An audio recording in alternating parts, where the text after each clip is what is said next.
NCERT द्वारा प्रस्तुत है कहानी ലീഗൽ ലിറ്ററസി, ഡൊമസ്റ്റിക് വയലൻസ്. എടോ രാമകൃഷ്ണ, നിന്റെ അനുജൻ ബാലകൃഷ്ണന്റെ മകളെന്താ ഇപ്പോൾ വീട്ടിൽ വന്ന് നിൽക്കുന്നത്?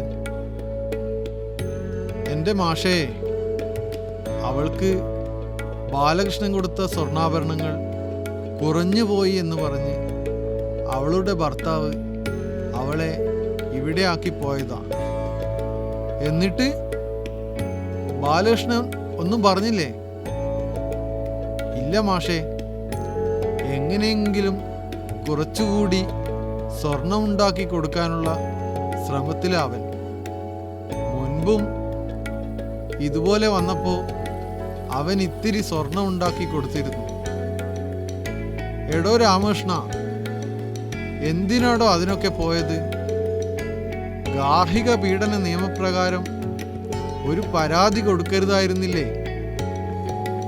മാഷേ, നിയമം ഉണ്ടായതുകൊണ്ടോ കോടതിയും നീതിന്യായ സംവിധാനങ്ങളും ഉള്ളതുകൊണ്ടോ കാര്യമുണ്ടോ? നമുക്കതിനെക്കുറിച്ച് അറിവും നമ്മുടെ കയ്യിൽ പണവും വേണ്ടേ? ശരിയാ രാമകൃഷ്ണ, നിയമങ്ങളെക്കുറിച്ച് സാധാരണക്കാർക്ക് അറിവുണ്ടാകണം. സ്വന്തം കടമകളെയും കർത്തവ്യങ്ങളെയും കുറിച്ച് എന്നതുപോലെ നിയമാവകാശങ്ങളെയും നിയമസംരക്ഷണങ്ങളെയും കുറിച്ച് നല്ല ധാരണയുണ്ടാവണം. അതിനാണ് നിയമസാക്ഷരത എന്ന് പറയുന്നത്.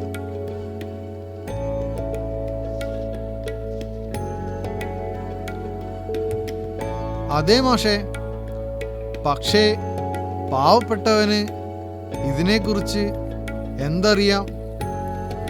രാമകൃഷ്ണ, പാവപ്പെട്ട അവശ പൗരന്മാർക്ക് നിയമബോധവൽക്കരണത്തിലൂടെ ശക്തി പകരാനുള്ള പ്രതിബദ്ധതയാണ് ദേശീയ നിയമസാക്ഷരതയിലൂടെ ലക്ഷ്യമാക്കുന്നത്.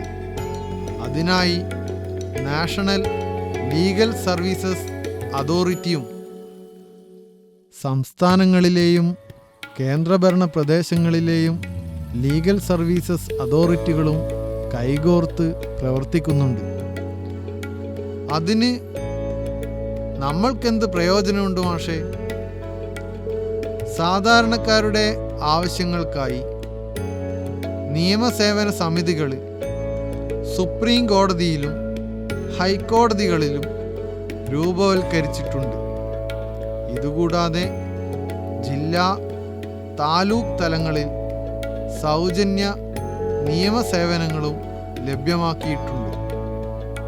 ഇന്ത്യൻ ഭരണഘടനയുടെ ആർട്ടിക്കിൾ 39A പ്രകാരം പൗരന്മാർക്ക് സൗജന്യ നിയമസേവനം നൽകുന്നതിനായി 1987 ലീഗൽ സർവീസസ് അതോറിറ്റി ആക്ട് പ്രകാരം ഇന്ത്യൻ സംസ്ഥാനങ്ങളിൽ രൂപീകരിച്ചിട്ടുള്ള നിയമപരമായ സ്ഥാപനങ്ങളാണ് ലീഗൽ സർവീസസ് അതോറിറ്റികൾ.